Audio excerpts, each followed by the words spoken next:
viens disposer, viens disposer.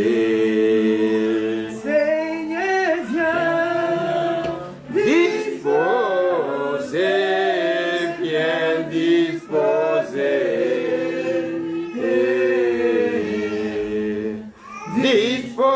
Disposer, viens disposer. Seigneur, viens disposer, viens disposer.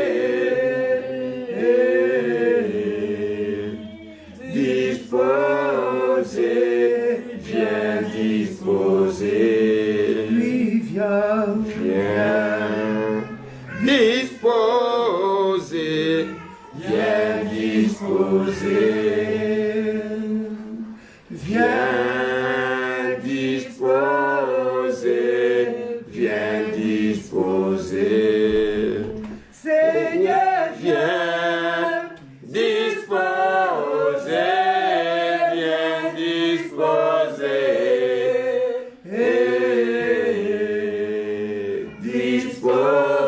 Disposer, viens disposer. donc viens Disposer, viens disposer.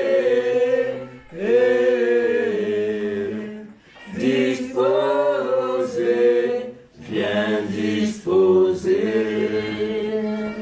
Père, je bénis ton nom ce matin pour les cœurs qui sont disposés. Nous te remettons toutes choses.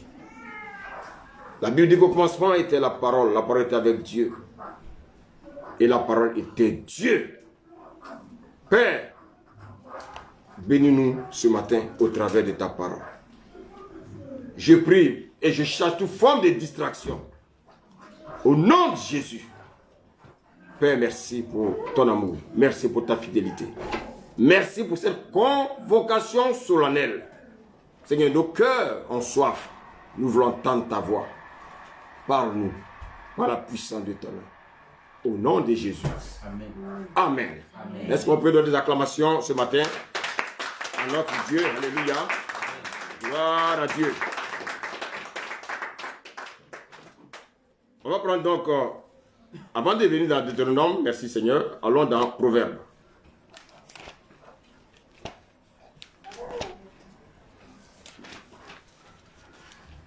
J'ai demandé donc au serviteur Joseph de nous accompagner dans la lecture.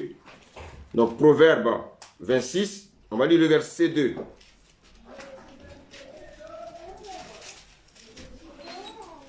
Proverbe 26, Verset 2. verset 2. Amen. En voici la finale. Comme l'oiseau s'échappe, comme l'hirondelle s'envole, ainsi la malédiction sans cause n'a point d'effet. Alléluia. Amen. Comme l'oiseau s'échappe, comme l'hirondelle s'envole. Regardez bien l'oiseau. Regardez, prenez l'image de l'oiseau.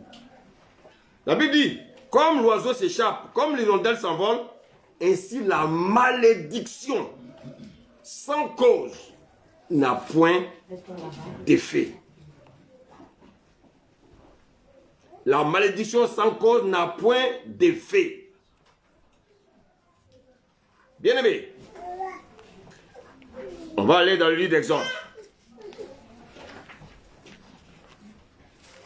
Exode 20.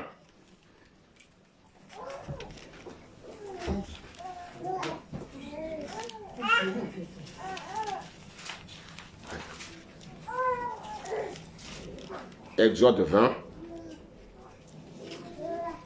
Regardez ce que le Seigneur nous dit ce matin. Donc, Exode 20. On va lire. On peut même lire à partir du verset 2. Alléluia, on y va. Je suis l'Éternel, ton Dieu, qui t'a fait sortir du pays d'Égypte, de la maison de servitude. Tu n'auras pas d'autre Dieu devant ma face. Tu ne te feras point d'image taillée, ni de représentation quelconque des choses qui sont en haut, dans les cieux, qui sont en bas sur la terre, et qui sont dans les eaux plus bas que la terre. Tu ne te prosterneras point devant elles, et tu ne les serviras point. Car moi, l'Éternel, ton Dieu, je suis un Dieu jaloux, qui punit l'iniquité des pères sur les enfants jusqu'à la 3e et la 4e génération de ceux qui le haïssent. Donc, le Seigneur ici dit que ceux qui le haïssent, ils sont sous la malédiction. Verset 6e. Et qui fait miséricorde jusqu'en 1000 générations à ceux qui l'aiment et qui gardent mes commandements. Donc, regardez bien le Seigneur, il dit qu'il fait miséricorde. Donc, ça dit quoi? Ceux qui avaient la corde à misère, Dieu leur fait grâce lorsque le cœur revient à lui. Regardez bien la majeure partie des hommes, la majeure partie, beaucoup, ont des parents bien aimés qui sont dans des pratiques. Et surtout dans ce pays dans lequel nous vivons, malheureusement, bien aimés. Regardez l'esprit qui fatigue ce pays. La franc-maçonnerie. Mais bien aimé, si tu as un parent qui est franc-maçon, de manière indifférente, tu te le veuilles ou pas, bien aimé, tu es couvert par cet esprit-là aussi. C'est cet esprit qui te contrôle. Mais gloire soit rendue au Seigneur qui nous a envoyé Jésus. Dis Amen. Amen. Pour briser cette malédiction, bien-aimé. Afin que, bien-aimé, nous vivons la vie de Dieu. Et c'est pour ça que le Seigneur dit, il dit qu'il fait miséricorde jusqu'à 1000 générations à ceux qui m'aiment et qui gardent mes commandements. Bien-aimé, regardez bien. Dieu n'a jamais créé la maladie. Dieu n'a jamais créé, bien-aimé, ce qu'on appelle la maladie. Dieu n'a même la mort. Ce n'est pas Dieu qui a créé la mort. La mort est venue, bien-aimé, après que Adam et Ève aient péché contre Dieu. Parce que celui qui transporte la mort, celui qui transporte la malédiction, bien-aimé, est venu les corrompre. Et c'est pour ça que Dieu, dans son amour, il est venu nous racheter. Mais quand Dieu nous rachète, nous ne devons plus pratiquer les choses que nos parents pratiquaient. Et c'est pour ça que Dieu va nous donner des conseils dans Deutéronome 28. Allons dans Deutéronome 28.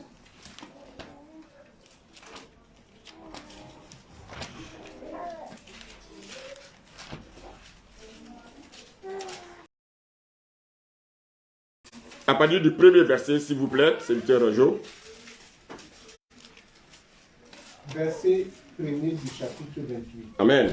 Si tu obéis à la voix de l'Éternel, ton Dieu, en observant et en mettant en pratique tous ces commandements que je te prescris aujourd'hui, l'Éternel, ton Dieu, te donnera la supériorité sur toutes les nations de la terre. Merci, serviteur. Donc, vous voyez qu'en fait, on n'a pas besoin de se débattre pour avoir les bénédictions de Dieu. La seule chose que Dieu nous demande, c'est de faire quoi? D'observer et de mettre en pratique ses commandements. Et regardez bien. Souvent, nous jouons avec le péché. Mais, je vous pose la question. Est-ce que Adam et Ève avaient besoin de commettre 2 péchés pour être jetés du jardin? Un seul péché les a conduits hors du jardin. Et c'est à cause de ce péché qu'ils ont connu toutes ces malédictions jusqu'à aujourd'hui. Et nous, étant issus d'Adam et Ève, bien aimés, les mêmes malédictions nous poursuivent. Mais gloire soit rendue au Seigneur qu'il a envoyé Jésus-Christ. Alléluia. Pour nous racheter la malédiction de la loi. Mais est-ce que parce que le Seigneur nous a racheté la malédiction de la loi et il n'y a plus de malédiction sur nous? Non. Et c'est ça qui trompe les chrétiens. La malédiction est toujours là. Ah non, je suis maintenant chrétien, il n'y a plus de malédiction. Frère, il faut bien écouter la parole de Dieu. Si tu obéis à la voix de l'Éternel, ton Dieu, en observant et en mettant en pratique, parce que, bien aimé, la chose, c'est pas seulement d'observer, mais surtout de la mettre en pratique. C'est ça le plus difficile. Sinon, venir à l'église, c'est facile. Maintenant, pour pratiquer la parole, qui est prêt? Oh, c'est ça qui va nous juger.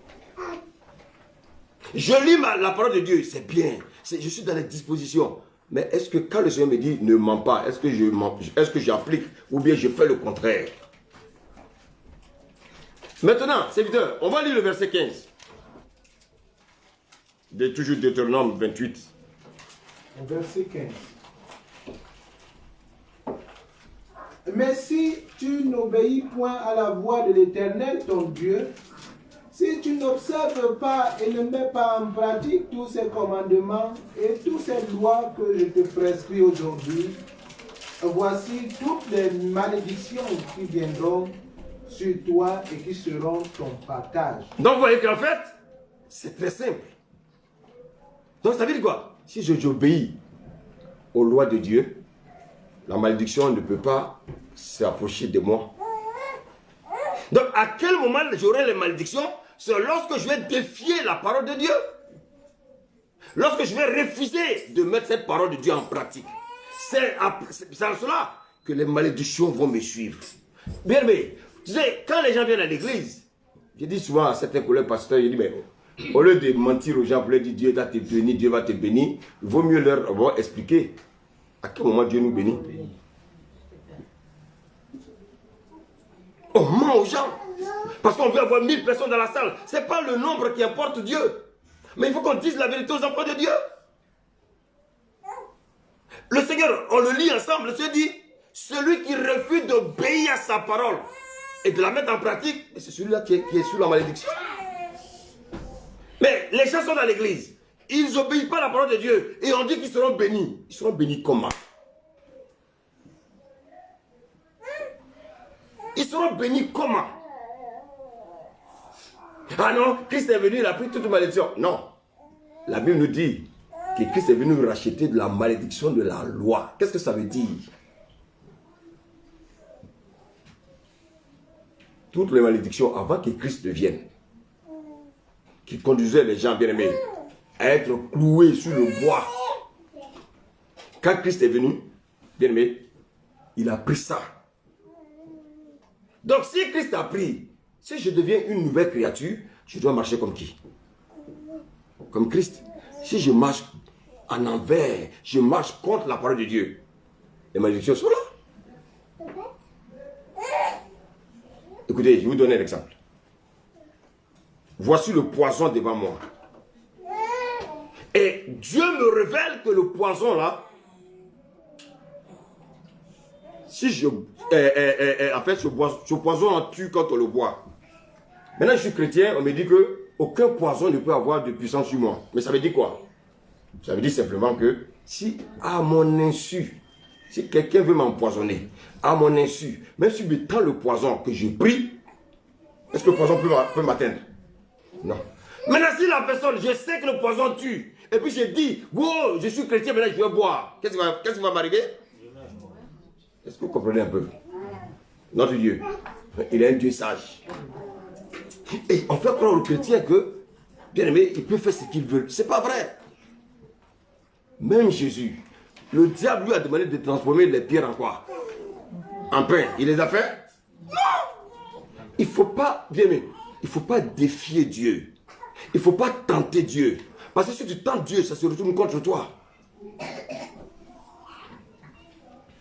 Et sachez une chose, c'est que on peut être dans l'église et peut être sous la malédiction. Pas de notre propre faute. Comme l'oiseau s'échappe, comme l'hirondelle s'envole, ainsi la malédiction sans cause. On parle de la malédiction sans cause. Elle n'a point d'effet. Donc Dieu associe l'envol d'un oiseau à la malédiction et ses effets. La malédiction a ses effets. Mais lorsque la malédiction n'a pas de cause, c'est malédiction. Quand les malédictions n'ont pas de cause, bien aimé, ces causes s'envolent. Bien aimé, ces causes s'envolent. Et qu'est-ce qu'ils font? Ils disparaissent rapidement. Si tu veux m'apporter une malédiction, sans cause, ça n'aura aucun effet sur moi.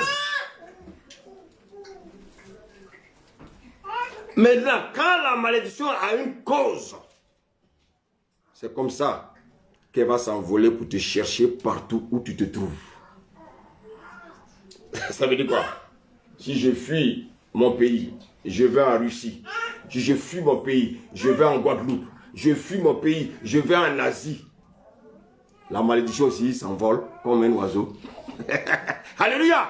Amen. Et puis il vient maintenant se poser sur moi. Il ne me lâche pas. C'est ce que Dieu a été d'expliquer. Dieu a été de nous expliquer pour nous dire, c'est pas parce que tu vas fuir une situation que la situation n'existe plus dans ta vie. Si dans ta famille il y a une malédiction, c'est pas parce que tu vas quitter la maison que la malédiction va te quitter. Non! Donc Dieu nous explique que de la même manière tu fuis là. De la même manière, la malédiction aussi est comme un oiseau et puis il te cherche. Si tu veux habiter au 20e étage, il va te trouver là-bas. Il faut même habiter dans un trou de rat. La malédiction va te trouver là-bas. Je vous donne l'exemple d'un homme qu'on appelle Abraham. Abraham était marié, il avait une femme qui s'appelait Sarah. Mais quelle était la malédiction d'Abraham et de sa femme? Parce que n'oubliez pas, hein, quand je me marie, la malédiction de ma femme et ma malédiction deviennent un. Pourquoi? À cause des liens de sang. Ah oui, ça, vous allez le partager, ça ne vous en faites pas du tout. Et c'est pour ça que, bien aimé, souvent, avant le mariage, on demande aux gens, bien aimé, de passer à la délivrance. Mais on est souvent tellement chaud dans la fête, on oublie. Le diable dit, allez-y seulement. Et sachez que Dieu, il y a des trucs que Dieu ne dira pas. Et c'est pour ça qu'il faut être spirituel. Alléluia. Amen. Voici le cas d'Abraham. Abraham a épousé Sarah, mais ils avaient un problème. Il n'avait pas d'enfant. 75 ans, il n'a pas d'enfant avec sa femme. C'est une malédiction. Dieu a dit à la femme, multipliez la terre. Et ils vont ensemble, point d'enfant. Mais Dieu est tellement amoureux. Qu'est-ce qu'il fait? Il vient se révéler à Abraham. Il dit, Abraham, moi je vais te bénir. Les enfants que tu n'arrives pas à trouver là, il y a des enfants dans ton sein, mais il y a une malédiction sur ta vie. Alléluia. Amen. Comment vous pouvez comprendre que souvent tu arrives dans une maison, il y a 6 filles et aucune fille n'est mariée? C'est une malédiction. Les filles vont faire les enfants, elles ramènent à la maison familiale. C'est une malédiction. C'est une malédiction. Un homme qui va de femme en femme, c'est une malédiction. Mais souvent, l'homme il croit qu'il est un dugas. Il pense qu'il est trop beau. Ah, parce que je suis trop beau, les filles me courent. Non, il y a une malédiction. Il y a une malédiction sur ta vie. Mais qui peut briser cette malédiction-là? Ce n'est pas un féticheur. Les féticheurs ne peuvent pas briser les malédictions. Les féticheurs bien aimés, eux, qu'est-ce qu'ils font? Ils entretiennent la malédiction sur la vie des gens. Quand tu arrives chez le marabout, si tu as une plaie sur le bras, vous savez ce qu'il va faire? Il va déplacer la plaie qui était sur le bras pour mettre ça où? Au pied. Parce que la plaie sur le bras, on la voit. Mais donc il va dire, bon, pour ne pas qu'on la voie, il va mettre ça au pied. Alléluia. Amen. Alors que Dieu, lui, va faire disparaître la plaie.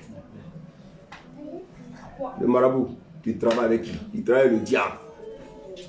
Le marabout ne travaille pas avec Dieu, il travaille avec le diable. Le diable aussi a un pouvoir, mais le pouvoir du diable est limité par rapport au pouvoir de Dieu. Vous savez bien aimé, nous encourageons les gens à s'attacher à Dieu. Vous savez, quand tu es enfant de Dieu, tu peux ne pas avoir peut-être toutes les richesses de la terre, mais Dieu ne va jamais t'oublier. Et donc, qu'est-ce que Dieu fait? Dieu se révèle à Abraham. Il dit, mon fils Abraham, tu es sous la malédiction. Depuis que tu es marié, tu n'as pas d'enfant. Tu es sous la malédiction. Alors écoute-moi bien. Moi, je vais te bénir. Alléluia. Amen. Regardez bien. Serviteur, on va aller dans Genèse.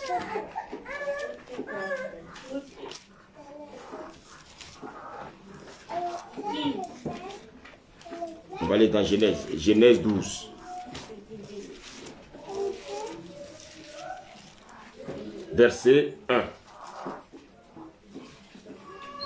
L'Éternel dit à Abraham, va-t'en de ton pays, de ta patrie, de ta maison et de la maison de ton père, dans le pays que je te montrerai. Alléluia. Amen.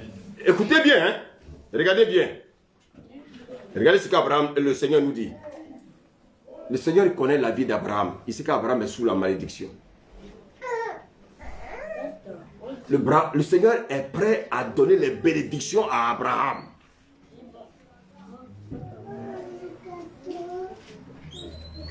Il est prêt à donner les bénédictions à Abraham. Regardez les bénédictions que Dieu veut donner à Abraham. Lis le verset 2. Je ferai de toi une grande nation et je te bénirai. Je rendrai ton nom grand et tu seras une source de bénédiction. Je bénirai ceux qui te béniront et je maudirai ceux qui te maudiront. Quand on maudit, c'est quoi? C'est la malédiction.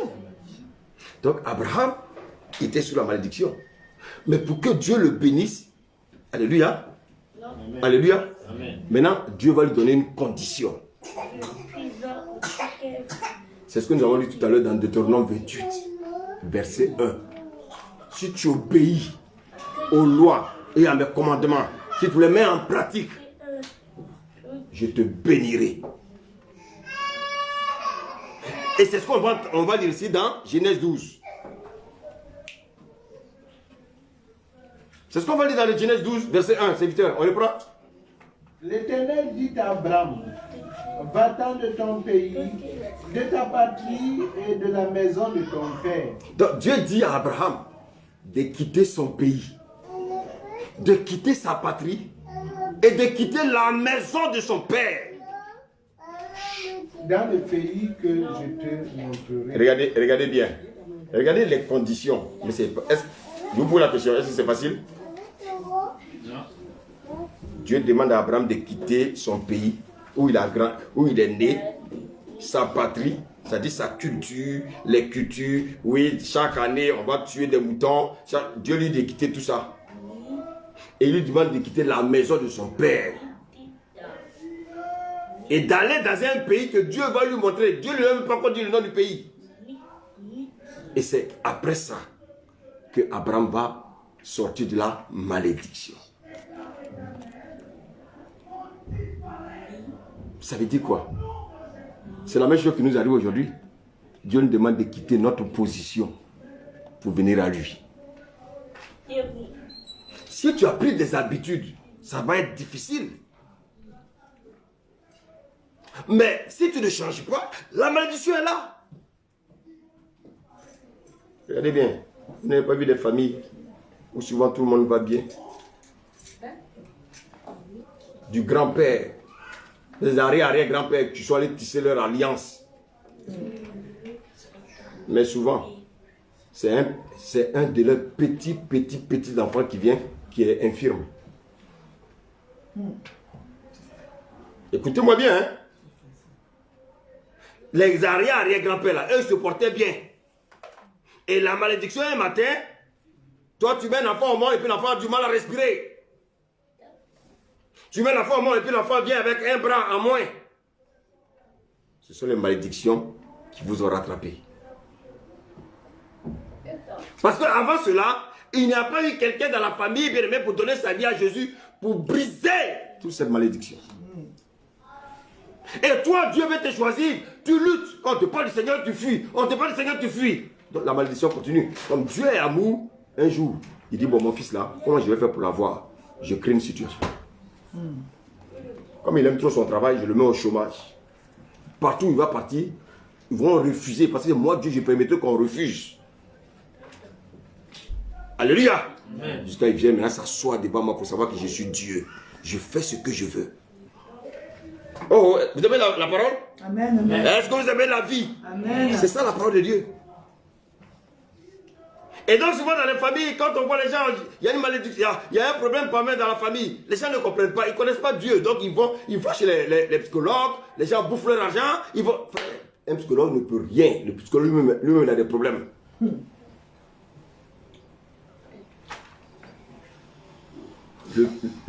Écoutez, celui qui peut t'apporter la guérison, quel que soit ton problème, s'appelle Jésus. Amen. Amen. Alléluia. Amen. Donc Abraham avait ce problème. Il n'avait pas d'enfant. Tout le monde dans sa famille avait des enfants. Sauf lui. Seigneur, qu'est-ce qui se passe?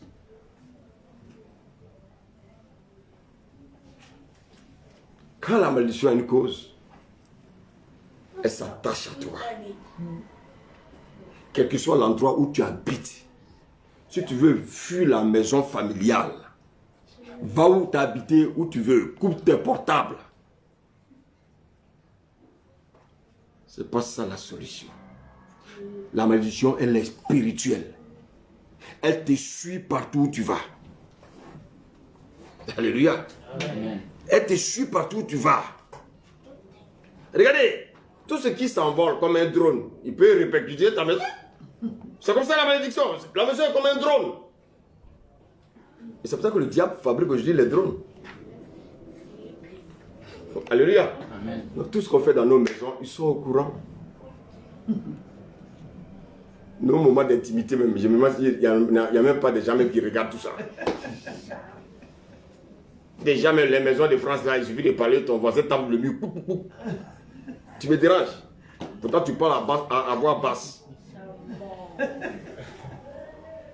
Alléluia. Amen. Donc après votre raison, avoir des drones pour voir ce que... Surtout maintenant que nous serons maintenant bien aimés, contrôlés partout où nous allons. Mais c'est fini. Tu peux faire quoi? Et c'est pour ça que bien aimé, il faut donner sa vie à Jésus. Mais nous on lutte. On lutte avec Dieu. On nous dit qu'il y aura un jugement dernier. Actuellement le diable nous juge. Mais il y aura un jugement dernier qui est pire. C'est maintenant bien aimé que nous devons retourner vers notre Dieu. Alléluia. Amen. Parce que notre Dieu nous aime. Donc bien aimé, chrétien, sache que ton problème ce n'est pas le pays. Ton problème bien aimé, ce n'est pas ton ethnie. Ton problème ce n'est pas ton église. Parce que l'église, si nous tous sommes là, c'est parce que nous sommes tous malades. On a besoin tous de guérison de la part de Jésus. Amen. Vous savez que souvent les plus grands malades, vous savez qui sont? C'est les pasteurs. Hein? Mais ils sont malades. Vous croyez que quoi? Dieu les utilise, c'est vrai, mais ils sont malades. Ils ont toujours le problème. Hein? Il y en a qui s'enferment chez eux pour pleurer. Hein? Un homme de Dieu qui racontait une histoire un jour. Il avait une infection pulmonaire. Et il crie à Dieu pour guérir. Mais quand il va prêcher, les gens guérissent. Mais lui, il a son infection pulmonaire. Qu'est-ce que Dieu veut nous enseigner? Pour nous dire quoi? Que nous ne sommes rien. C'est lui qui fait toutes choses. Il a simplement besoin d'un corps disposé. Or, si tu as une infection pulmonaire, tu ne peux plus bouger là. Alléluia. Donc tu es disponible pour lui. Alléluia. C'est des gens comme ça que Dieu cherche. Nous devons faire attention aux malédictions. Les malédictions nous poursuivent. Si un pasteur vient vous dire qu'il n'y a plus de malédiction sur votre vie, fuyez-le. Nous devons faire attention à tout ce qui nous arrive. C'est pour ça qu'on encourage les couples à être un dans le Seigneur.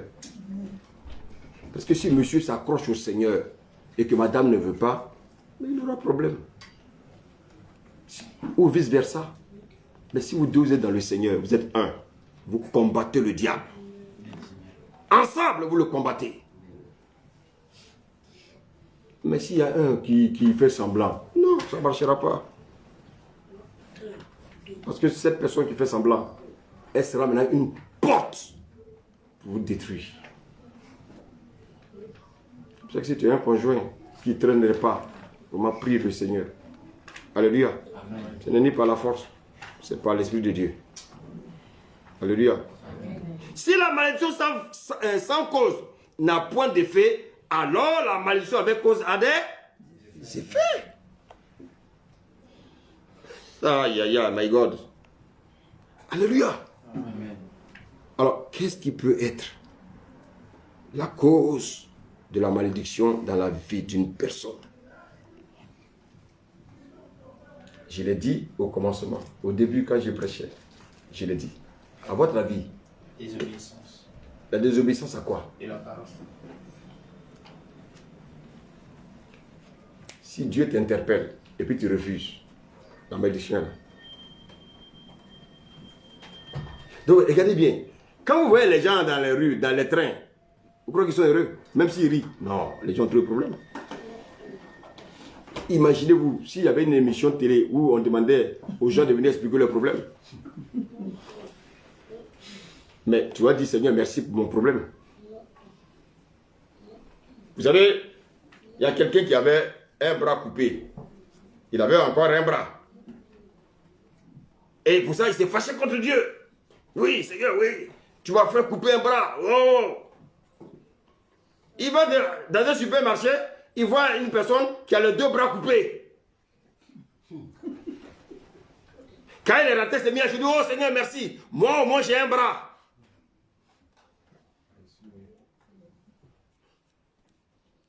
Souvent, la situation que nous vivons, bénissons Dieu. Il y a des gens qui ont des situations pires. Toi, tu peux dire que tu manges 2 fois par jour. Il y en a qui mangent une seule fois par jour. Il y en a qui mangent une seule fois par jour. Il y en a qui fouillent les poubelles pour manger. Et c'est pour ça que le Seigneur dit, il dit quoi? De le louer en toutes choses. Apporte-moi des actions de grâce, bien aimé, en toutes choses. Même si je souffre, Seigneur, je te bénis. Parce que c'est que tu es Dieu. Donc, ce qui peut entraîner la malédiction sur la vie de quelqu'un, c'est sa désobéissance aux interdits de Dieu. Quand Dieu dit dans sa parole, là, ça, il ne faut pas faire. Si tu fais, la malédiction est là.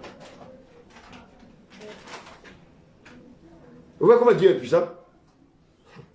La malédiction des parents là, qui nous a attachés à nous. Quand on accepte le Seigneur, c'est brisé. Maintenant, si on refuse maintenant de s'appuyer sur sa parole, les malédictions nous poursuivent.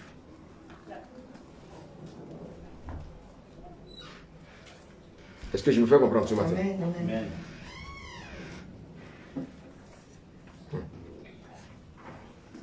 Vous savez, une parole, soit elle apporte une bénédiction, soit elle apporte une malédiction. Mais regardez, par là, je donne un exemple. Un père qui bénit ses enfants. Mais avant de bénir tes enfants, toi le père, tu dois sur la coupe de qui? Du Seigneur. Du Seigneur. Regardez bien Jacob. Quand Jacob était en train de bénir chacun de ses enfants, il était sous la coupe de qui? De Dieu.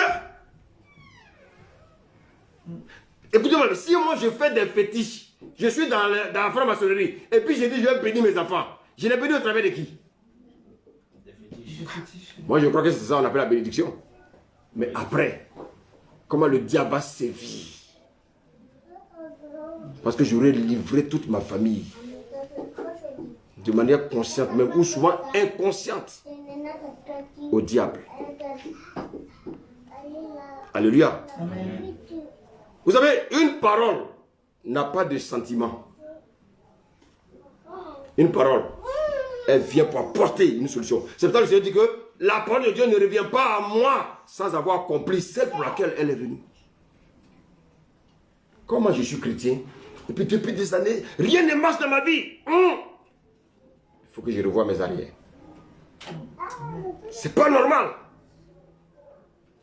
Dieu dit, voici les bénédictions qui s'attacheront à vous. Mais pour cela, il faut obéir à la parole. Donc, bien, si je vois dans ma vie que je vois des malédictions, c'est que bien, je dois rentrer en moi et puis poser la question à Dieu, mais Seigneur, qu'est-ce qui ne va pas? Ne joue pas les durs. Ne jouons pas les durs. Alléluia. Amen. Regardez David. Vous connaissez l'histoire de David. Qu'est-ce que David a fait? David a couché avec la femme d'un de ses soldats. Imaginez-vous. Attends, imaginez-vous. Les gens viennent à l'église, ils ont des problèmes. Moi, je suis marié, puis je couche avec une femme de l'église. Et puis, je vais me mettre derrière la chair. Mais en général, ces églises-là sont pleines. Vous savez pourquoi? Parce que c'est Satan qui envoie les gens. Il dit, allez là-bas, là, on prêche. Là-bas, on ne dit pas trop la vérité. Allez-y, allez-y. Mais là où on dit la vérité, mon gars, Satan va vous empêcher de venir là. C'est pour ça que bien, mais quand souvent il y a des trucs qui se passent dans vos vies, ayez le discernement. Satan va te laisser aller dans un endroit où on dit la vérité. Il va t'amener où il y a la population. Voilà. Là-bas, il n'y a pas de problème là-bas. On ne parle pas du péché de quelqu'un. Parce que le pasteur lui-même, il a un péché plus. Les gens ont des problèmes. Je suis pasteur. J'avais m'expliqué le problème et puis je couche avec les femmes. Je vous pose la question. C'est une malédiction qui est sur l'assemblée. Les gens viennent pleins. Mais personne ne prospère. C'est pour ça qu'il faut avoir le discernement. Quand vous êtes chez vous de temps en temps, priez, demandez au Seigneur, Seigneur, l'homme de Dieu là, est-ce que c'est ton serviteur même? Priez. Je vous donne, allez prier. Dieu va vous parler. Et comme je connais mon appel, attends, je vous pose la question, qui veut servir Dieu? C'est trop difficile? C'est trop difficile de servir Dieu? Les gens viennent à l'église, ils ont des problèmes. Il y a des pasteurs qui rajoutent encore d'autres problèmes. Que le Seigneur vraiment nous préserve. Alléluia. Amen. David va coucher avec la femme de son soldat.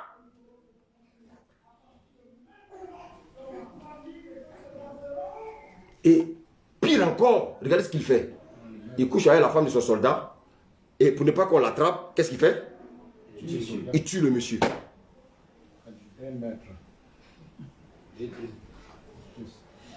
Et parce qu'il était roi, il ne voulait pas qu'on l'attrape. Mais je vous pose la question. Attends, je vous pose la question. Même s'il le tue, même si personne ne sait, il n'y a pas une personne qui sait? Je trouve même qu'il y a, moi, à mon avis, je pense qu'il y a 3 personnes qui savent ça. Je peux même dire 4. Quels sont les 4 à votre avis? Quelles sont les 4 personnes qui savent ce que David a fait? Le prophète Dieu.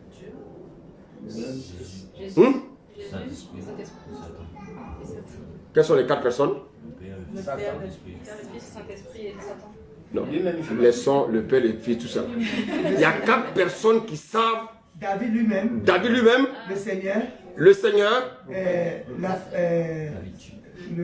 non, et la femme, elle ne sait pas. Si, et la femme aussi. Ok, il y a la femme et puis il y a qui? Et le diable. Regardez, quand quelqu'un rentre dans un magasin pour aller voler, les agents de sécurité ne le voient pas. Mais qui le voit? Imaginez qu'il n'y a même pas de caméra. Qui le voit? Bon, maintenant, quand demain il aura un problème dans sa vie, il va dire qu'il ne comprend pas. Mais alors que lui-même s'est créé lui-même la malédiction. Si je me cache la pointe des pieds pour aller tromper ma femme. Alléluia. Quand je rentre à la maison, je me lave, je me parfume. N'est-ce pas? Quand je mets le parfum, elle va dire, ah, je me suis caché. Ah, vraiment, merde. Et puis, en plus, je vais trouver ma femme et dire, ah, merci Seigneur. Seigneur, merci parce que tu as permis que ma femme ne sache pas. Et puis je bénis le Seigneur. Je dis Seigneur, vraiment, je te remercie. Vraiment, personne ne m'a vu. Dossier placé. Et vous croyez que Dieu applaudit? Mais écoute-moi bien, la malédiction qui arrive derrière, comment tu vas régler ça? Et c'est ce qui est arrivé à David. Et donc quand David a fait ça, wow, Dieu il est dans sa parole. Notre Dieu, il est dans sa parole. Vous savez, je suis homme de Dieu. Si je fais une bêtise, que vous chuchotez chez vous, Dieu va régler votre compte. Parce que je suis son oint. Ah, Dieu protège son oint. Hein? Parce que Dieu, il a déjà réservé quelque chose contre moi. Il a réservé une sentence déjà contre son serviteur pour la bêtise qu'il a faite. Ça va peut-être durer 1 mois, 2 mois. Dieu est là, Dieu est patient. Alléluia. Amen. Si tu n'as pas le courage de confesser ça, un matin, Dieu va envoyer quelqu'un dans l'assemblée. Si la personne ne sait, ah pasteur, je peux vous voir? Oui. Ah, Dieu m'a montré telle chose. My God. On ne cache rien à Dieu. Et c'est pour ça que bien aimés, vivons dans la sanctification. David, il croyait qu'il était un homme peinard. Qu'est-ce que Dieu va faire? Dieu va envoyer un prophète. C'est comme par exemple, j'arrive chez un couple, il me donne de l'eau, une fois que je finis de boire l'eau, je commence à parler, il dit, ah, on a mal fait de donner l'eau au gars. Non, c'est pas l'eau, il a un message. Un homme de Dieu qui vient chez vous, il a toujours un message. Ne vous en faites pas. Donc, le prophète, comment il s'appelle? Le prophète Nathan. Nathan arrive chez David, il commence à expliquer à David, ah, vraiment, il y a un riche homme, voilà, un riche homme dans la ville, vraiment, voilà ce qu'il a fait. Il a plein de bœufs, il a plein de brebis, mais il allait prendre seulement la brebis du pauvre, et puis il a offert ça à son... David, mais cet homme mérite la mort. Vous avez vu? La parole de sagesse. C'est ce qu'on a vu au séminaire. La parole de sagesse. Est-ce qu'il est parti voir David, il va dire, oui, Dieu dit, va te frapper, parce que tu as tué, parce que tu as trompé. Non. Imaginez vous était allé comme ça, David allait le chasser. Il a parlé, il a pris l'exemple de quelqu'un. David, cet homme mérite la mort. Il a dit, ah bon, donc cet homme, c'est vous. Et puis il va lui expliquer. David tombe par terre. Alléluia. Amen. Regardez ce que David va dire. Allons dans Psaume.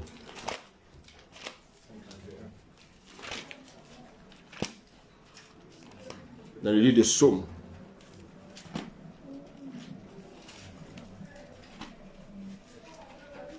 Psaume 51.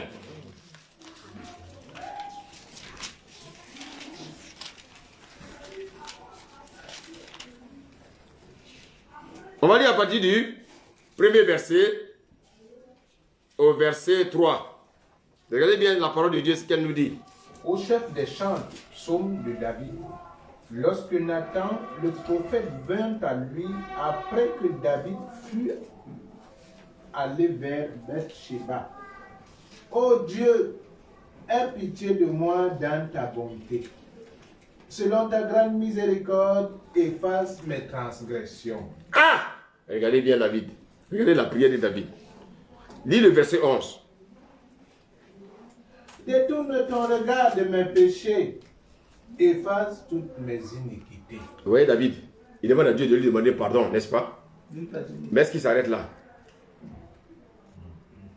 Il a dit quelque chose que chacun de nous souhaite. On peut relire, hein? On va comprendre. Il a dit quoi? Effacer. Efface. Il dit efface. Vous savez pourquoi David disait d'effacer? Avant, lorsque les gens allaient demander pardon à Dieu, lorsque les gens faisaient la repentance, ils allaient avec quoi? Les boucs et le sang des boucs, le sang des taureaux. Qu'est-ce que le sang des boucs et des taureaux faisait? Il couvrait. Regardez. Si je couvre, alléluia, quelque chose avec ça, on ne voit plus. Mais si j'enlève, on voit. Donc avant, le péché déjà était couvert. Bien aimé, ce n'était pas effacé. Donc David, il savait ça. Il a dit, Seigneur, efface. Mais regardez souvent beaucoup. Quand il prie, oh Seigneur, pardonne mon péché. Oh Seigneur, pardonne mon péché. David dit, mon péché là, Seigneur, il faut que tu l'effaces. David était roi. Bien aimé. Mais quand David disait ça, c'était prophétique. David était roi, non? N'est-ce pas? S'il y a une malédiction,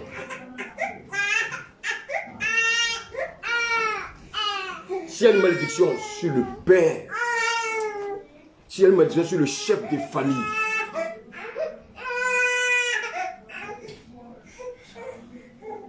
la malédiction suit les enfants.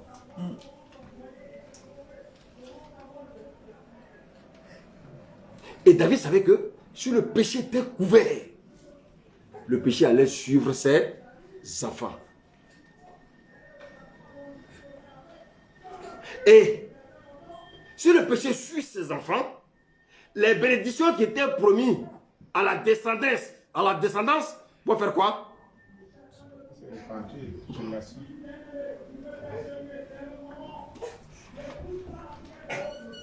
Écoutez-moi bien, je peux prophétiser sur mes enfants. Si je vis dans le péché, je vis une vie de désordre, ça va être difficile. Et David savait cela. Et qu'est-ce que David va faire? Il va dire, Seigneur, efface mes transgressions. Pourquoi David a dit d'effacer? C'était prophétique. David était roi. Il était sur la royauté. Il régnait. Donc, écoutez-moi bien, s'il y a le péché sur l'ascendant, le péché va continuer sur les descendants. Tout à l'heure, je disais que s'il y a une malédiction sur un père, Dieu prend son temps, ça va rejaillir sur un enfant. Si ça ne jaillit pas sur l'enfant, un de ses petits-enfants, et Dieu est là, Dieu est patient, jusqu'à ce que, bien aimé, nous confessons et nous brisons cette malédiction. Alléluia. Amen. Alléluia. Amen. Si la malédiction restait sur David, si la malédiction restait sur le père, David était l'ascendant, il était le père, la malédiction allait descendre sur les enfants. Regardez bien ce que nous dit 2 Pierre 2, verset 14. 2 Pierre 2, verset 14.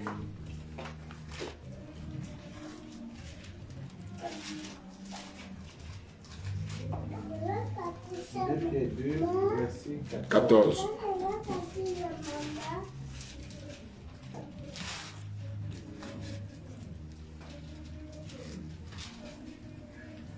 Ils ont les yeux pleins d'adultère et insatiables de péché. Continue. Ils amorcent des âmes mal affermies. Continue. Ils ont le cœur exercé à la cupidité. Oui. Ce sont des enfants de malédiction. Ce sont les enfants de malédiction. Bien-aimés, soyez vraiment dans la parole de Dieu, je vous en prie. Faites tout pour obéir à la parole de Dieu. C'est dur, obéir. Il ne faut pas que quelqu'un à côté de toi, bien-aimé, te pousse à contredire la parole de Dieu. Ça va prendre son temps. Mais un jour, le Seigneur va te rappeler ce que tu faisais. Et c'est pour ça que, bien aimé, faisons de sorte que nos péchés soient effacés.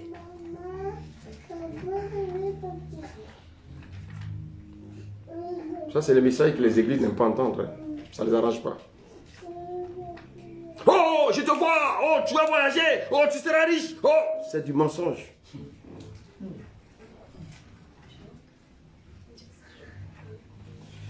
Donc, si ma main est attachée, à la prison, ma main est attachée. Quelles que soient toutes les prophéties qu'on va mettre sur ma tête, ma main est toujours là. Il faut qu'on arrête de mentir aux chrétiens. Nous sommes à la fin des temps. Jésus revient. Donc, si au moins aux chrétiens qui ne sont pas sauvés, comment je vais fréquenter l'église des années Et puis quand Jésus va venir, il va dire, il ne me connaît pas. Pourquoi? Parce que, bien aimé, je vivais dans le péché et on ne me l'a jamais, bien aimé, rappelé cela. L'adultère, le vol, le meurtre sont des interdits. Ce sont des interdits qui entraînent la malédiction. Et David savait cela. Donc David va dire au Seigneur, efface mes transgressions. Seigneur, efface mes transgressions. Donc quand le Seigneur, il demande au Seigneur d'effacer ses transgressions, c'est une manière de demander au Seigneur, vraiment Seigneur, enlève la malédiction qui est sur moi. Alléluia. Alléluia. Amen. Alléluia. Parce que, et le Seigneur, il va écouter la prière de David. C'est pour ça que le Seigneur va effacer. David savait prier. Le Seigneur va effacer les péchés de David. Et regardez bien ce qui va se passer.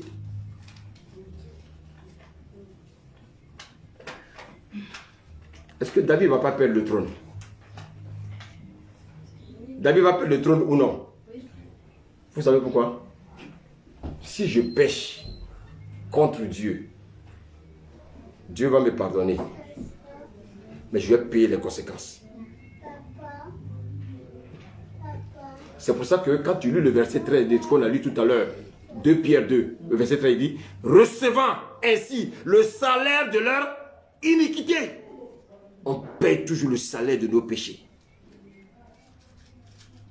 Si je pêche, parce qu'il y a beaucoup de personnes, ils jouent avec Dieu. Je vais pécher puis aller demander pardon. Je vais pécher puis aller demander pardon. Dieu est devenu mon ami. Dieu est devenu mon camarade. Avec qui je joue aux billes. Non.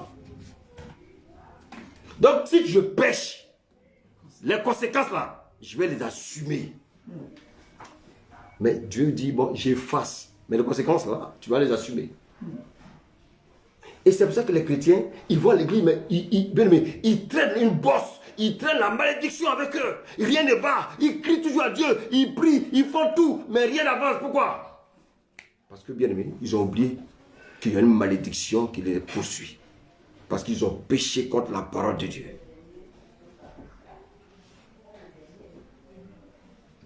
Alléluia. Maintenant, à un moment donné, David va perdre la royauté. C'est quoi? C'est la conséquence de son péché.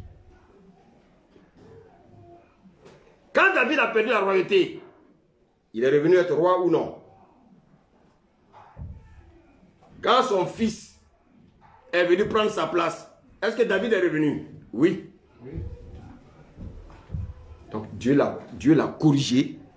Donc Dieu a fait payer, il a payé le prix de son péché et Dieu l'a remis sur la royauté parce que son péché avait été effacé.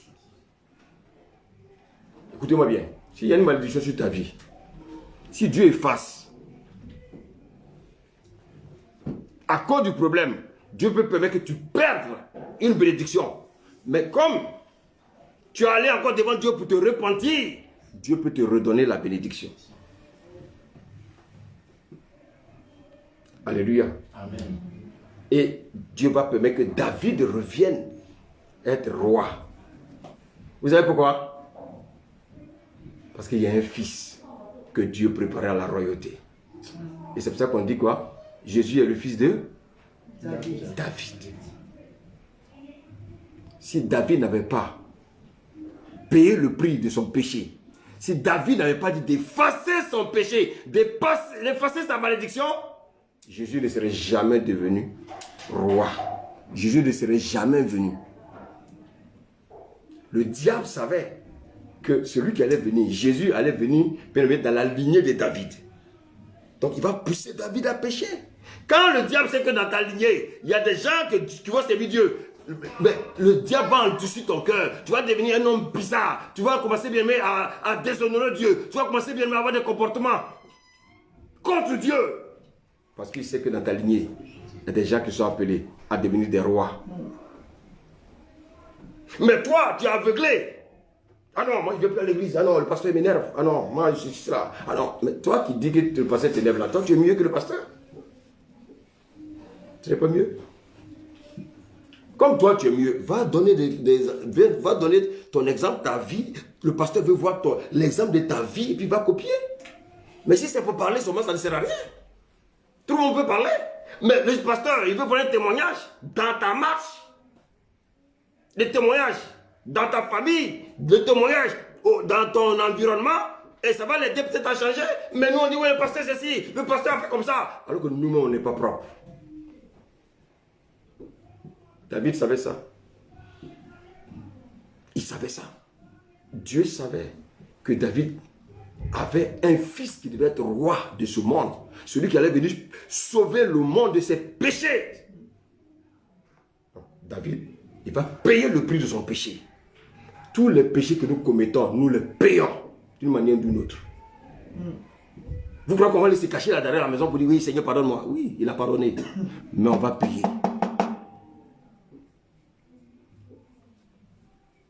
Il y a quelque chose que Dieu hait, c'est le péché. Vous savez, nous, les chrétiens, souvent dit Dieu est amour. Dieu est amour. Oui, c'est vrai. C'est à cause de son amour, bien-aimé, qu'il a ramené David sur le trône. Mais on oublie qu'il est justice. David a payé.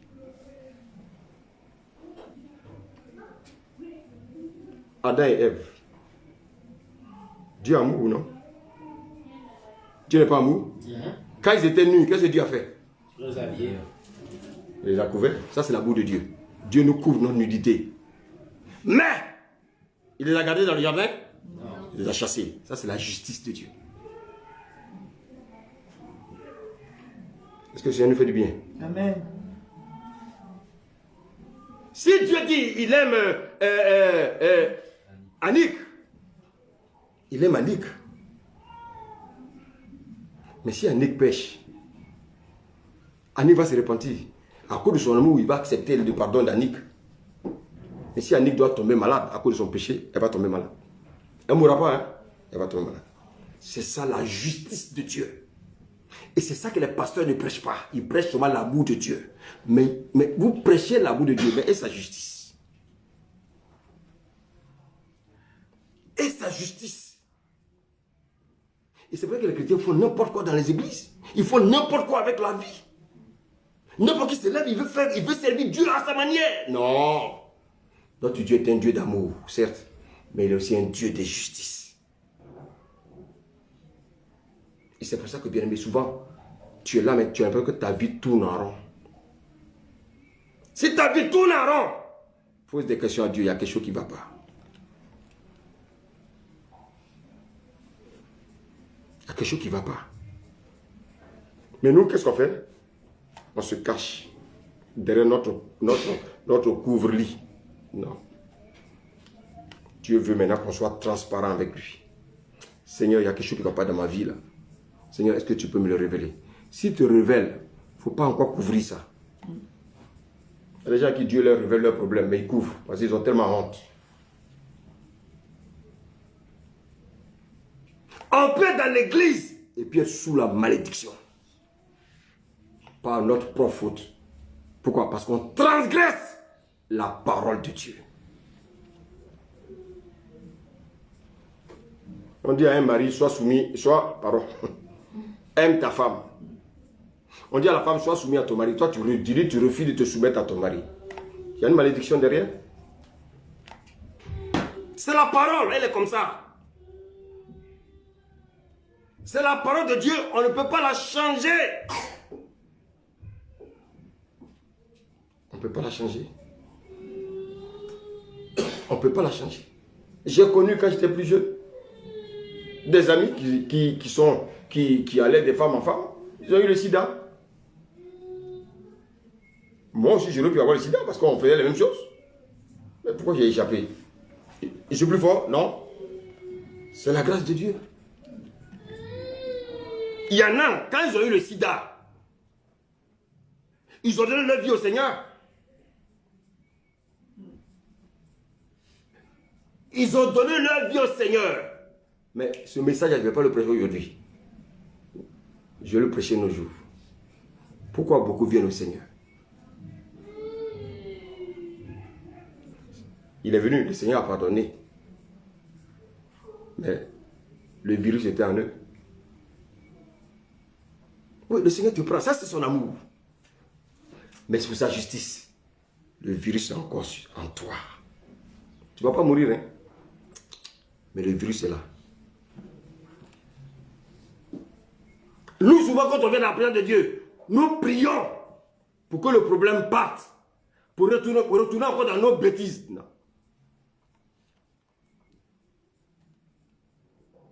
Et c'est ce que David a compris. Et c'est pour ça que le Seigneur a dit à David, tu es l'homme selon mon cœur. Quand David commettait un péché, quand il payait le prix, David ne recommençait plus le même péché. Mais nous, qu'est-ce qu'on fait? Il va tromper sa femme. Il va demander pardon aujourd'hui. Demain, on va la tromper. Il va demander pardon.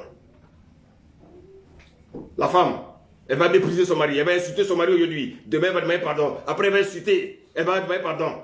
Non. Le Seigneur dit non. Ça ne marche pas comme ça.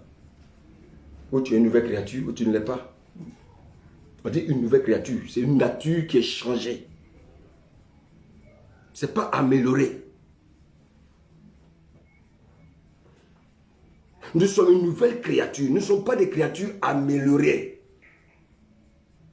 C'est un changement total. Et ce changement, il n'est pas morphologique. Ce changement, bien aimé, il est spirituel. C'est-à-dire c'est un cœur qui a été changé. Mais comment mon cœur est changé? Mais j'ai toujours le même comportement. C'est que je n'ai jamais été changé. Dieu ne nous améliore pas. Dieu nous change.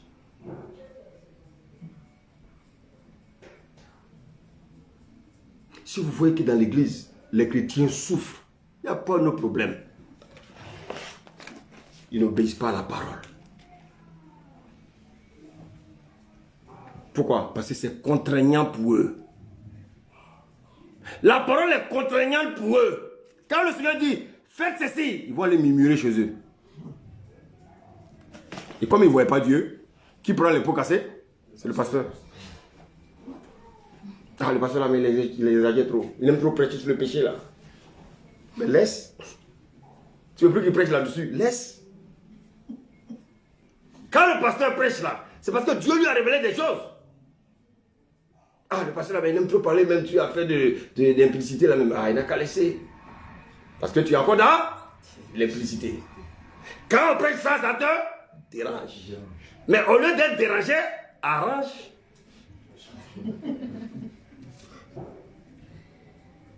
Si j'arrange, je ne serai plus dérangé. Non, quand le pasteur va commencer à prêcher sur l'implicité, je serai à l'aise. Alléluia. Amen. Parce que je ne suis plus dans l'implicité. Mais quand tu te plains, c'est que ça te dérange. Alléluia. Amen. Donc c'est toi qui dois arranger. Il y a arranger et déranger. Toi, tu choisis quoi? Arranger. Ah. Alléluia. Amen. Ah, le pasteur, il aime trop dire les femmes doivent être soumises. Est-ce qu'il sait comment je souffre à la maison? Est-ce qu'il sait comment je souffre à la maison? Oui, même si tu souffres, la Bible dit, sois soumis à ton mari. Vous savez, quand on rentre dans le couple chrétien, le seul problème, c'est ça. Ma dame qui veut crier, quand elle crie, tous les voisins sont au courant. Elle dit, elle a une grosse Bible. Et quand elle voit les voisins disent, votre église là-bas, il n'y a pas envie de crier sur mon mari. Mon mari, je suis doué. Toi, tu cries. Donc, votre église là-bas, on crie sur les maris. Moi, il ne peut pas rentrer là-bas. Les voisins, quand on porte nos Bibles, on sort là, ils nous regardent. Quand on leur parle du Seigneur, là, il faut comme ils écoutent. Quand tu sors, c'est pas lui là qui criait sur sa femme là. Moi, je n'ai pas envie de crier sur ma femme. Et c'est pour ça qu'il vient, mais quand on commet une erreur, qu'est-ce qu'ils disent en général? Pourtant, il dit qu'il est. Donc, le chrétien, bien aimé, c'est la vie de Dieu qui est en nous. C'est une nouvelle vie. Ce n'est pas une vie améliorée, c'est une nouvelle vie.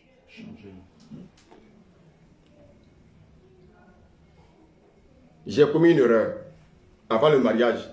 Mon ami et moi, ou bien je ne sais pas comment on peut appeler ça, on a eu un enfant. Alléluia. Mais l'enfant est né. C'est un enfant du terrien.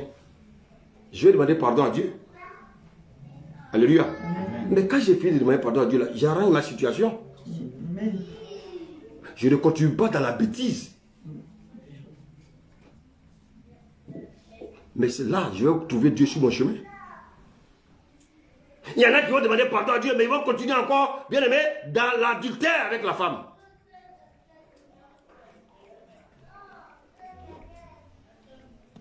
Alléluia.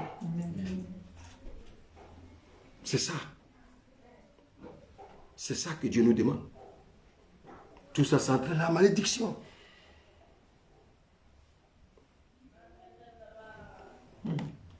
On voit l'extérieur, c'est beau. Mais l'intérieur, il y a du travail.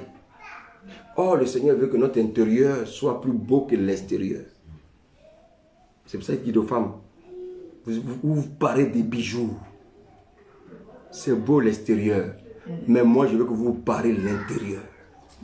Voilà le problème. Voilà le problème. Pasteur, tu prêches. Ok. Mais est-ce que toi-même tu vis ce que tu prêches? Si je ne vis pas ce que je prêche, c'est même pas la peine que je vous prêche. Quand Dieu m'a appelé, il m'a dit, ça va être difficile pour toi. Parce que je vais mettre la vérité dans ta bouche. Les gens vont te haïr. J'espère qu'au moins, il y a au moins 2 ici qui m'aiment au moins. Ah, merci. Alléluia. Amen. Mais écoutez. Imaginez que vous avez des enfants à la maison et que vous les mentez toujours. Vous les mentez, vous mentez à vos enfants, vous les mentez, vous les mentez, vous les mentez. Quand les enfants vont grandir, qu'ils vont voir que leur père était un menteur, vous savez ce qu'ils vont recevoir comme conséquence? Un choc. Et ça va, tant qu'ils n'ont pas une délivrance, ça va les suivre. Ça va perturber leur vie. Parce que mon père m'a menti toute sa vie.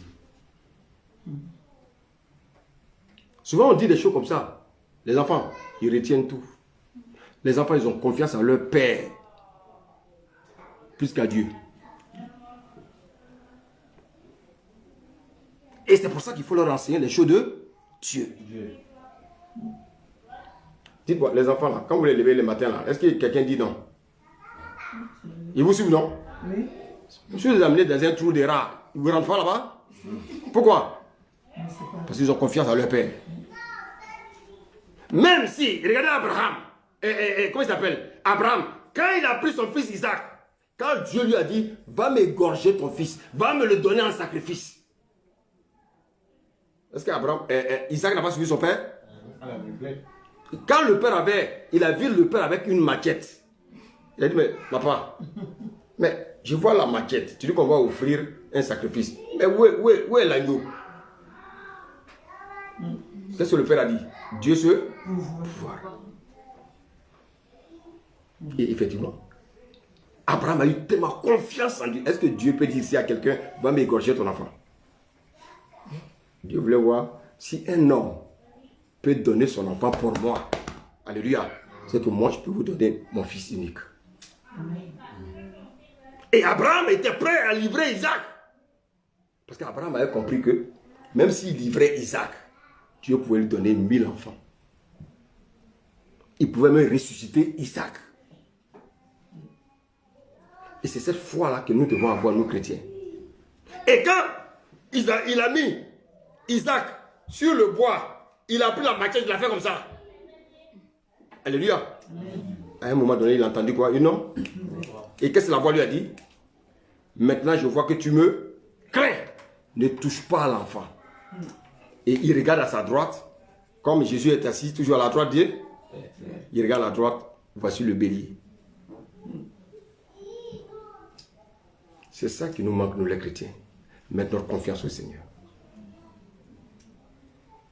Moi, je fais un travail qui m'empêche de servir Dieu. Alléluia. Il dit, Seigneur, moi, je fais un travail où je peux te servir. Seigneur, je prie, Dieu va me dire, même si on me donne même 3 000 euros par mois, je vais aller dans un travail de 3 000 euros par mois et puis je ne peux pas servir mon Dieu. Il y a un problème. J'ai même ma confiance que Dieu va me trouver un travail peut-être mieux même que ça. Parce que j'ai mis ma foi en lui. Amen. Amen. Et c'est ça qui manque aux chrétiens. Les gens n'ont pas compris que Dieu a sa place. C'est Dieu qui nous donne tout. C'est lui qui règne dans nos vies. Alléluia. Amen. Et nous voyons que, comme je l'ai dit tout à l'heure, David, il va perdre la royauté. Dieu va lui redonner la royauté parce que celui qui devait succéder à David, c'était un de ses fils. Alléluia. Et ce fils, c'était qui? Christ. Si David n'avait pas dit à Dieu, efface mes péchés, Jésus ne serait jamais venu.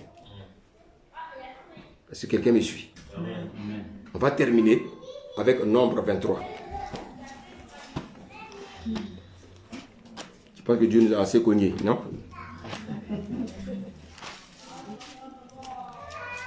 Nombre 23. Je ne sais pas, j'étais allé en Afrique, j'ai prêché quelque part là, puis un homme qui me dit, apôtre, pardon, si vous pouvez prêcher, mais jusqu'au soir, nous on est là. Ah, ça c'est pas en France, hein, mon ami. En France, ils vont te vomir tout de suite. On dit, ah, fais vite, on doit aller à la plage là. Alléluia. Voici l'histoire d'un peuple, le peuple d'Israël. Dans leur traversée, ils devaient, bien aimé, traverser une région. Et cette région avait pour roi un certain Balak. Alléluia. Amen. Or, Balak savait que le peuple d'Israël avait été déjà béni. Qu'est-ce que Dieu a dit à Abraham? Je bénirai ceux qui te bénissent. Et je maudirai ceux qui te maudissent. Donc, est-ce qu'on peut maudire quelqu'un que Dieu a béni? Non. Non. Regardez l'histoire. On va lire le premier verset, je préfère. On va comprendre, et puis on va terminer, et puis on va passer un peu le temps dans la prière. Alléluia. Amen. On va lire, serviteur, s'il te plaît, Nombre 23, verset 1. Balaam dit à Balak, bâtis-moi ici 7 autels et prépare-moi ici 7 taureaux et 7 béliers. Balak fit ce que Balaam avait dit, et Balak et Balaam offrirent un taureau et un bélier sur chaque autel. Balaam dit à Balak, tiens-toi près de ton holocauste et je m'éloignerai. Peut-être que l'Éternel viendra à ma rencontre et je te dirai ce qu'il me révélera. Et il alla sur un lieu élevé.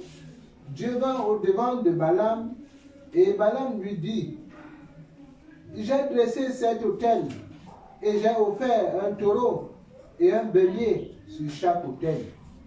L'Éternel mit des paroles dans la bouche de Balaam et dit, retourne vers Balak et tu parleras ainsi. Il retourna vers lui et voici Balak se tenait près de son holocauste, lui et tous les chefs de Moab. Balaam prononça son oracle et dit, Balak m'a fait descendre d'Aram, le roi de Moab m'a fait descendre des montagnes de l'Orient. Viens, maudis-moi Jacob, viens, sois irrité contre Israël. Comment maudirais-je celui que Dieu n'a point maudit? Alléluia. Amen. Si Dieu t'a béni, même si je ne prenais pas les malédictions, ça ne peut pas marcher. Dieu avait béni le peuple d'Israël. Et voici Balak qui demande à Balaam, un certain prophète, je ne sais pas si c'est un bon prophète ou quoi, après, il demande à Balaam de maudire Jacob, c'est-à-dire de maudire le peuple. Regardez ce que le gars dit au verset 7, il dit, Balaam prononça son oracle et dit, Balak m'a fait descendre d'Aram, le roi de Moab m'a fait descendre des montagnes de l'Orient. Il dit, viens, maudis-moi Jacob. Viens, sois irrité contre Israël. Alléluia. Amen. Tu peux continuer la lecture, s'il te plaît? Comment maudirais-je celui que Dieu n'a point maudit? Continue. Comment serais-je irrité quand l'Éternel n'est point irrité? Je le vois du sommet des rochers et je le contemple du haut des collines. C'est un peuple qui a sa demeure à part. Continue. Et qui ne fait point partie des nations qui peut compter. Des nations qui peut compter la poussière de Jacob et dire le nombre du cas d'Israël, que je meure de la mort des justes et que ma fin soit semblable à la leur. Continue. Balaam dit à Balaam, que m'as-tu fait? Je t'ai pris pour maudire mon ennemi et voici tu le bénis. Il répondit et dit, n'aurais-je pas soin de dire ce que l'Éternel met dans ma bouche? Balaam lui dit, viens donc avec moi dans un autre lieu d'où tu le verras, tu n'en verras qu'une partie, tu n'en verras pas la totalité. Et de là, maudis-le-moi. Il le mena au champ de Sopim, sur le sommet de Pishga. Il bâtit 7 autels et offrit un taureau et un bélier sur chaque autel. Balaam dit à Balaam, tiens-toi ici, près de ton holocauste, et j'irai à la rencontre de Dieu. L'Éternel vint au-devant de Balaam, il mit des paroles dans sa bouche et dit, retourne vers Balaam et tu parleras ainsi. Il retourna vers lui, et voici Balaam se tenait près de son holocauste avec les chefs de Moab. Balaam lui dit, qu'est-ce que l'Éternel a dit? Balaam prononça son oracle et dit, lève-toi Balaam, écoute, prête-moi l'oreille, fils de Chippor. Dieu n'est point un homme pour mentir, ni fils d'un homme pour se repentir. Ce qu'il a dit, ne le fera-t-il pas? Ce qu'il a déclaré, ne l'exécutera-t-il pas? Voici, j'ai reçu l'ordre de bénir. Il a béni, je ne le révoquerai point. Il n'aperçoit point d'iniquité en Jacob. Il ne voit point d'injustice en Israël. L'Éternel, son Dieu, est avec lui. Il est son roi, l'objet de son allégresse. Dieu les a fait sortir d'Égypte. Il est pour eux comme la vigueur du buffle. L'enchantement ne peut rien contre Jacob, ni la division contre Israël. Au temps marqué, il sera dit à Jacob et à Israël quelle est l'œuvre de Dieu. C'est un peuple qui se lève comme une lionne et qui se dresse comme un lion. Il ne se couche point jusqu'à ce qu'il ait dévoré la proie et qu'il ait bu le sang des blessés. Balaam dit à Balaam, ne le maudis pas, mais dis-moi, ne le bénis pas. Balaam répondit et dit à Balaam, ne t'ai-je pas parlé ainsi? Je ferai tout ce que l'Éternel dira. Balaam dit à Balaam, viens donc, je te mènerai dans un autre lieu. Peut-être Dieu trouvera-t-il bon de là que tu maudisses ce peuple. Balaam mena Balaam sur le sommet du Péor en regard du désert. Balaam dit à Balaam, bâtis-moi ici cet autel et répands-moi ici 7 taureaux et 7 béliers. Balak fit ce que Balaam avait dit et il offrit un taureau et un bélier sur chaque autel. Alléluia. Amen. Amen. Le roi Balak, il a tout fait pour que le peuple d'Israël, de Jacob, soit maudit. Mais le gars dit, je ne peux pas. Dieu les a bénis. Moi, je ne peux pas maudire quelqu'un que Dieu a béni. Maintenant, si on lit la suite, c'est un peu long.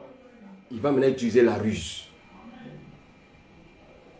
C'est comme ça que le diable travaille dans les églises. Quand il sait qu'il ne peut pas toucher les chrétiens, il travaille maintenant à la ruse. Il travaille maintenant à la ruse. Qu'est-ce que Balaam va proposer à Balak? Il dit, ah, il faut simplement tout faire pour irriter Dieu. Si tu irrites Dieu, tu verras que tu auras la victoire sur le peuple. Dieu ne peut pas maudire son peuple. Donc qu'est-ce qu'il va faire? Il va dire à Balak, comme c'est des gens, ils ont la gâchette facile, il faut leur donner des femmes. Si quelqu'un me suit, quand quelqu'un vient à l'église, il s'est dit, ah non, non, non, moi je ne veux plus mentir. Alléluia. Il ne ment plus. Mais le diable va tout faire pour tomber amoureuse d'une fille dans l'église, il va tomber. Ça, c'est l'œuvre de Balak et Balaam. Balaam va utiliser la ruse. Il va dire, donne des femmes païennes à Jacob, c'est-à-dire au peuple. Et qu'est-ce qu'ils vont faire? Ils vont tomber sur les femmes païennes. Il faut coucher avec elles. Et quand ils vont coucher avec elles, ça va entraîner la colère de Dieu. Et Dieu va frapper son peuple. Donc, en fait, quand on ne peut pas maudire les enfants de Dieu, le diable sait qu'aujourd'hui, il ne peut plus maudire les enfants de Dieu. Le diable ne peut plus te maudire. Mais qu'est-ce qu'il va faire? Il va te pousser à faire quoi?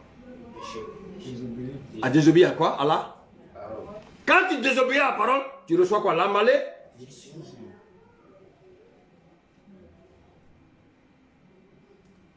Est-ce que je me fais comprendre? Amen. Écoutez, vous qui êtes assis là, le diable ne peut plus maudire quelqu'un. Amen. Oh, il veut qu'il y ait la malédiction sur vous. Qu'est-ce qu'il va faire? Il va vous pousser à désobéir à la parole de Dieu. Or, s'il y a quelque chose que Dieu n'aime pas, c'est désobéir à sa parole. Voici pourquoi, bien aimé, l'église est remplie, bien aimé, des personnes qui souffrent. Des personnes misérables. Des personnes qui ont des problèmes. Simplement, le diable sait qu'il ne peut plus la maudire. Donc, qu'est-ce que le diable fait? Le diable a transgressé les choses. Il a changé les choses. Qu'est-ce qu'il a fait? Il pousse maintenant les chrétiens maintenant à ne plus obéir à la parole. Ils deviennent maintenant désobéissants à la parole. Mais en désobéissant à la parole, bien aimé, en rentrant, bien aimé, en acceptant l'interdit de Dieu, ils sont frappés par la malédiction.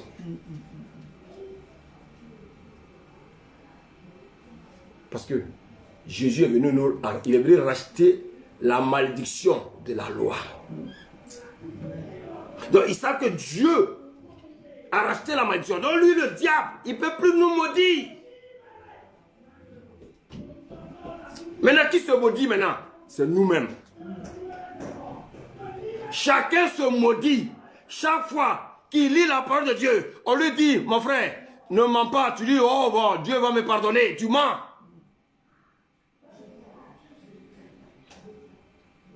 Ils sont allés avec les femmes moabites. Oh, Dieu a dit, je ne veux pas que mon peuple épouse des femmes étrangères. Moi, je suis chrétien, je ne peux pas l'épouser une païenne. Parce qu'elle et moi, on n'a pas le même langage. Quand moi je lui dis, on va bâtir, elle va me dire, allons tous les jours en boîte de nuit. Ça ne marche pas, on parle de deux langages différents. Donc Dieu dit, deux personnes peuvent marcher ensemble s'ils n'ont pas le même esprit. Et regardez bien souvent dans le lieu de travail, regardez souvent un peu vos collègues, regardez souvent leur discussion, regardez un peu leur langage. Souvent vous êtes tellement gênés que vous vous mettez à l'écart. Parce que quel est le plan du diable? Il veut que tu participes à leur causerie. Il y a beaucoup qui tombent dans le piège. Ils tombent dans la causerie des païens. Ils commencent aussi à critiquer leur chef. Un chef, on ne le critique pas. Un chef, on se soumet à lui. Un chef, même s'il est moins âgé que toi, il est plus âgé que toi, c'est ton chef. Il faut te soumettre à ton chef. Ne partage pas les discussions stériles avec les gens à critiquer ton chef. Alléluia. Amen. Personne ne peut maudire un enfant de Dieu. L'enfant de Dieu lui se crée des problèmes. Il entraîne la malédiction sur lui. Quand il n'obéit pas à la parole de Dieu. Écoutez-moi bien. Je me prêche moi-même d'abord. Je me prêche moi-même d'abord. Avant de venir vous prêcher, il faut que j'obéisse à ce que Dieu me dit là. Moi, je vous prêche. Mais si quelqu'un dit non, il veut faire comme il veut, est-ce que moi, je peux faire quoi? Qui suis-je? Il a dit même, ce peuple, on ne peut pas les maudire. Mais la seule chose, je vais te donner un secret. Oh, c'était une ruse. Il dit, donne-leur des femmes moabites. Donne-leur des femmes païennes. Laisse-les aller à des femmes païennes. Je sais que leur Dieu n'aime pas ça. Vous avez vu comment il a fait? Il a contourné Dieu. Mais en atteignant le même but. Parce que tout ce qu'il voulait, il voulait que le peuple d'Israël soit maudit. Qui peut les maudire? Qui peut les maudire? La même parole qui les bénit, c'est la même parole qui peut nous maudire. Vous savez, la parole de Dieu est au-dessus de Dieu. Donc quand quelqu'un va se cacher dans la chambre, il dit, oui, Dieu va parler. Oui, mais est-ce que ce que Dieu t'a dit est conforme à la parole? Est-ce que Dieu m'a dit de venir à l'assemblée pour venir insulter ses enfants? Non, Dieu m'a dit de prêcher à ses enfants. Celui qui écoute, il écoute, celui qui n'écoute pas. Et c'est pour ça que, bien aimés chrétiens, nous devons être résolus dans notre marche chrétienne. Tu as dû peut-être commettre des erreurs. Mais aujourd'hui, tu as entendu la parole. Dieu ne nous demande pas de connaître la Bible par cœur. C'est pas ce que Dieu nous demande. Dieu nous demande de la pratiquer. Quel est cet homme qui connaît toute la Bible? Il existe? C'est son problème. Moi, je peux vous dire, je ne connais pas tout. C'est le Seigneur qui m'enseigne. C'est lui qui m'aide à venir vous donner le message. Parce qu'il veut vous parler. Les hommes souffrent dans les églises. Ils en veulent à des personnes autour d'eux. Mais au lieu de s'en vouloir à eux-mêmes. Simplement. Parce que, bien aimé, s'il y a encore la malédiction sur ta vie, tu es le seul responsable. Parce que Jésus, il est venu prendre la malédiction. La Bible dit qu'il est venu prendre la malédiction. Comment Jésus veut prendre la malédiction et puis il y a des gens encore qui sont maudits? Ils sont maudits. Parce que, bien aimé, ils n'obéissent pas à la parole de Dieu. L'homme a peur. Ce que l'homme n'aime pas, il ne veut pas qu'on touche à sa chair. Mais si tu veux connaître Dieu, ta chair sera touchée. L'homme veut d'abord avoir des problèmes avant de rencontrer Dieu. Alors que le chemin, il y a longtemps, on te parle du Seigneur.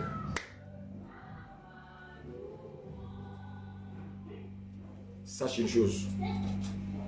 Personne ne peut te maudire. S'il y a encore la malédiction sur ta vie, tu es le seul responsable. Il y en a qui disent, je connais la Bible. Je connais la Bible. Oui, c'est bien. Si tu veux me réciter ça par cœur.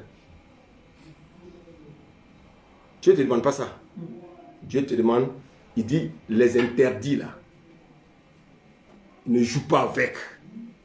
Ma parole, ne joue pas avec. Je suis un Dieu d'amour, certes. Mais je suis aussi un Dieu de justice. C'est avec ma justice que je juge. C'est pour ça que je vous ai demandé de rechercher le royaume et sa justice. Mais je suis aussi un Dieu d'amour. C'est pour ça que j'ai apporté ma grâce. C'est par la grâce que nous sommes sauvés au moyen de quoi? La foi. Mais si je commets une erreur, la justice de Dieu. En même temps, il va me chicoter. Mais en même temps, il va dire, mon fils, viens, ne recommence plus. Mais j'ai déjà payé. Oh, je peux ne pas payer. Simplement en obéissant à sa parole. Alléluia. Amen. Père, nous te bénissons ce matin. Nous te rendons toute la gloire. Merci Seigneur pour ton amour, merci pour ta fidélité. Seigneur, ta parole est esprit et vie. Père, ce matin, tu nous as fait comprendre que la malédiction n'a plus d'effet sur nous. La malédiction sans corps n'a point d'effet. Père, pourquoi il y a des malédictions encore dans nos vies? Simplement parce que nous refusons d'obéir à ta parole. Seigneur, nous avons compris. Aide-nous à être obéissants de ta parole. Que ton règne vienne et que ta volonté soit faite. Béni sois-tu. Au nom de Jésus. Amen. Amen.